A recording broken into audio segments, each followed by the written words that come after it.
Good Wednesday morning, everybody. Chris Allen with your weather podcast for this November 5th, day after Election Day.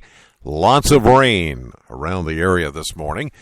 Rain came in as expected after the polls closed last evening, and it's been raining all night and still raining this morning. Radar, Doppler Max HD covered with rain, mostly light rain, just enough for you to have to turn on your windshield wipers this morning as you head off into work. But there's more rain on the way as we go through the day. It's just going to be one of those kind of gray days with occasional light rain, sometimes some moderate downpours, but nothing as far as thunderstorms.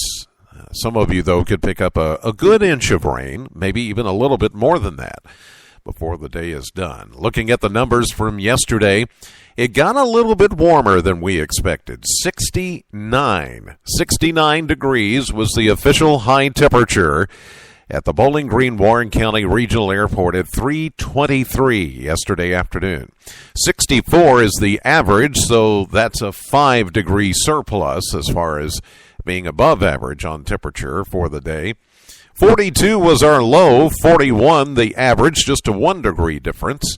A year ago, we had a high of 62 and a low of 36 back in 2013. And just before midnight at the airport, they picked up 0.07 of an inch of rain.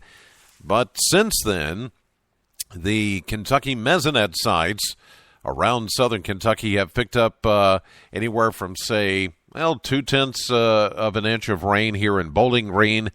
You've got 3,500 over in Metcalfe County, 4,500 of an inch of rain down in Scottsville, Allen County.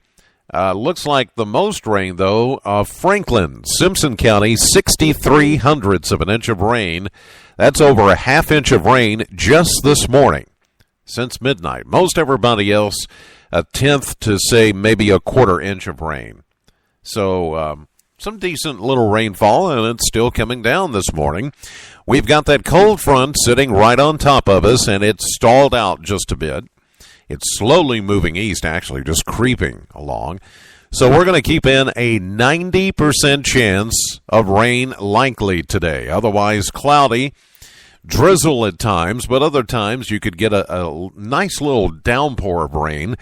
The high today around 58 with a southeast wind at 5. And then, as we get that cold front moving a little bit further east tonight, chance of scattered showers at 50%, a low of 48, and then the winds will shift from the west as that front moves east.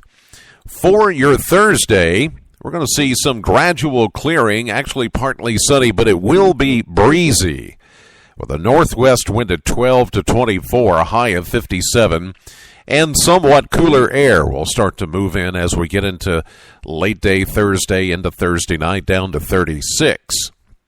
As we get into Friday, we get a break from any kind of rain or precipitation in the forecast, mostly sunny and 51, a bit cooler thanks to that northwest wind. Saturday, well, we have a weak disturbance moving in, and with each model run, this one looks to be a bit weaker each time, which is good news for Western's homecoming this Saturday. It looks like it will be mainly cloudy, with just now a 20% chance that you could see a light rain shower, maybe a snowflake mixing in. Again, this is not going to be a big deal.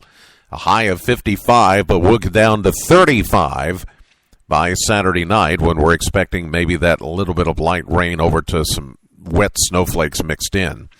Now, Sunday we clear out, but it's another chilly day behind that disturbance.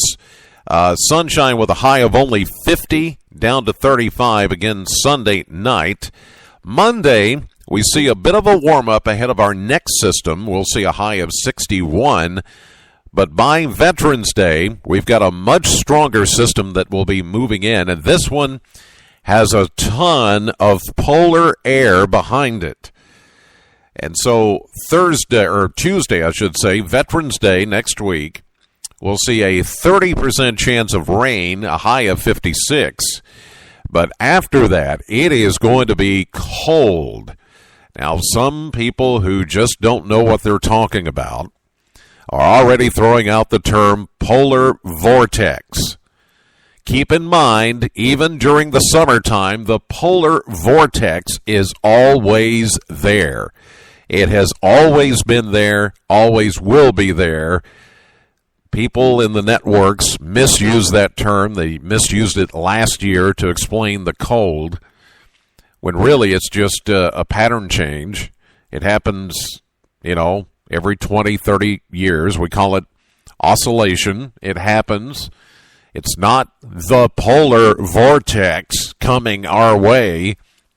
It is a piece, a small, pinched off area, if you will, of that polar vortex, which is always in existence, even during the hot summer months, to the north of us, around the North Pole, that is just going to pinch off a little piece of that energy, and it sends it down this way. We're going to get a piece of that next week, but don't go around calling it the polar vortex, because that's just, it's incorrect, and you make the networks think that they know what they're talking about when they don't.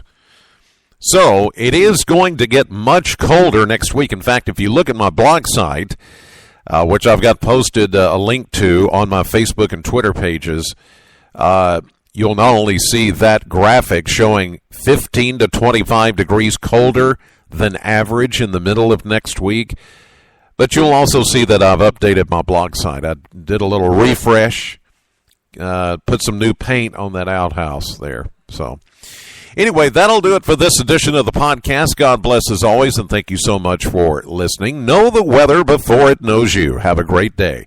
I'll see you live at 5:30 on AM Kentucky and streaming live to the WBKO app and to WBKO.com.